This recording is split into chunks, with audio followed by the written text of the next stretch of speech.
Oke, Anda bersama dengan saya Rudi Sangyan. Saya mau mengawali episode kali ini dengan berbagai pertanyaan yang tertera di depan saya ini. Mengapa ini saya highlight? Karena beberapa hari yang lalu dan beberapa bulan yang lalu, yaitu dua perusahaan internasional mewawancarai saya sehubungan dengan permintaan mereka untuk merubah sedikit penjelasan pada kurikulum vitae saya agar mengena sasaran yang mereka inginkan. Dari sini saya memahami bahwa perusahaan ini adalah perusahaan yang ingin melengkapi profil tenaga ahlinya agar dapat dikenali secara tajam oleh perusahaan yang memberi pekerjaan proyek ini. Mereka kedua perusahaan internasional ini adalah perusahaan yang sudah berpengalaman di pekerjaan revitalisasi manajemen pelabuhan, dan mereka memahami latar belakang dan pengalaman saya. Cuma mereka minta agar saya rubah sedikit penjelasan kurikulum vitae saya, yaitu yang ini yang saya mau jelaskan kepada pemirsa yang menonton YouTube channel saya ini, yaitu yang pertama, mereka ingin agar saya bisa menjelaskan pengaruh teknologi terhadap kegiatan efisiensi bagi pengguna jasa pelabuhan. Saya paham betul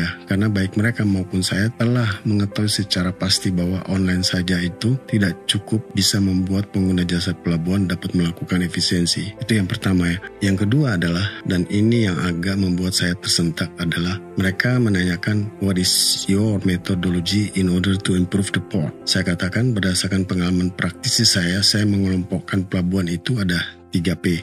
Dan saya sebut terminologi 3P. Dan saya jelaskan itu dalam bahasa Inggris karena ini perusahaan domisilinya ada di luar negeri Anda lihat bahwa sebagai peneliti kita jelas harus melakukan penelitian dan menterminologikan temuan penelitian kita. Topik saya pada penjelasan singkat episode ini adalah tentang apa yang menjadi pertimbangan investor dalam membangun sumber ekonomi yang baru yang terkait dengan pelabuhan. Bukan hanya bangun pelabuhan, tetapi pengaruh pelabuhan yang sudah ada, yang sudah dibangun lama itu terhadap sebuah kawasan yang ingin didanai oleh mereka sebagai investor. Terus terang pada kondisi ini, saya sudah membuat SOP dari sebuah pelabuhan di Indonesia yang baru saja selesai dibangun. Dan nggak usah saya sebut, dan ada 2 pelabuhan lainnya yang ingin dibangun. Tetapi kegiatan konsultasi berikutnya adalah enabling the port. Anda lihat bahwa pelabuhan itu asal ada duit bisa dibangun.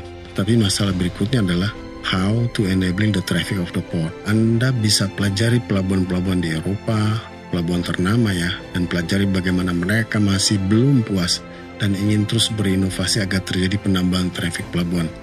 Sampai recycle wasted product saja itu dipelajari secara teliti agar supaya pelabuhan bisa menjadi hub logistiknya terhadap recycle wasted product tersebut.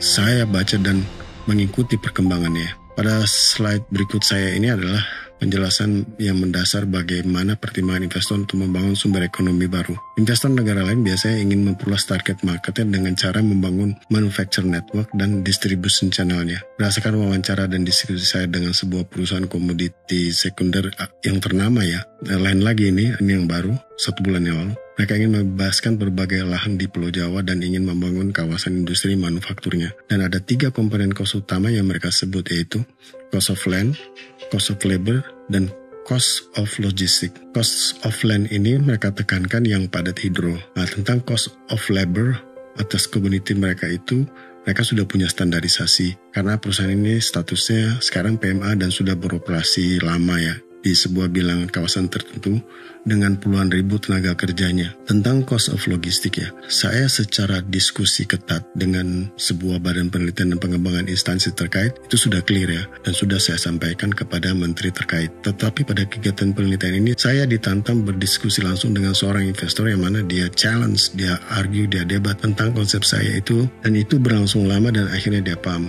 Nah, pada slide ini kecenderungan investor untuk melihat 3 komponen cost utama, yaitu cost of land dan cost of labor dan cost of logistik adalah melihat pelabuhan sebagai hub logistik Jadi di mata investor, barang-barang produksinya serta bahan-bahan bakunya itu melihat pelabuhan sebagai hub logistik. Dan saya gambarkan menjelaskan kepada investor ini seperti ini agar investor mudah memahaminya. Saya jelaskan pada dia investor bahwa saat ini pelabuhan di Indonesia belum bertransformasi. Mereka hanya berpikir fokus pada pelabuhan hanya sebagai kegiatan bongkar muat. Pelabuhan itu saat ini di Indonesia hanya pada kegiatan sebagai pelabuhan sebagai kegiatan bongkar dan muat. Jadi saya jelaskan pada investor itu tadi seperti itu, dan dia langsung bertanya, ini pelabuhan di depan kita yang akan kita jadikan hub logistik, apakah pelabuhan sebagai kegiatan bongkar muat saja mereka? Saya jawab iya. Saya bilang, mari Pak, kita tanyakan bersama, apakah mereka punya unit kerja logistik di piramida organisasi manajemen operator pelabuhannya? Jika tidak, maka mereka masih pada kategori pelabuhan as loading and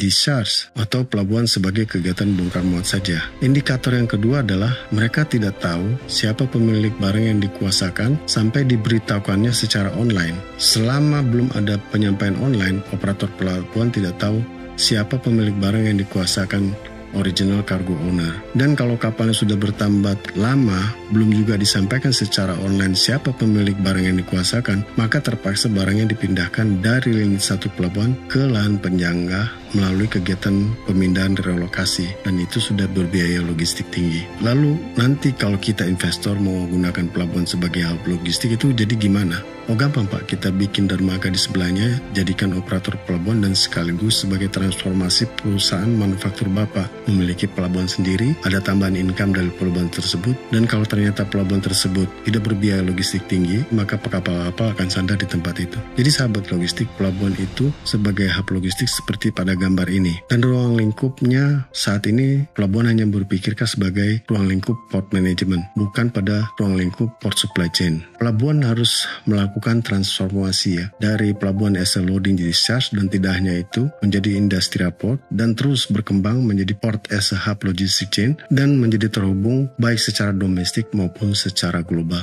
Demikian pandangan saya. Salam logistik.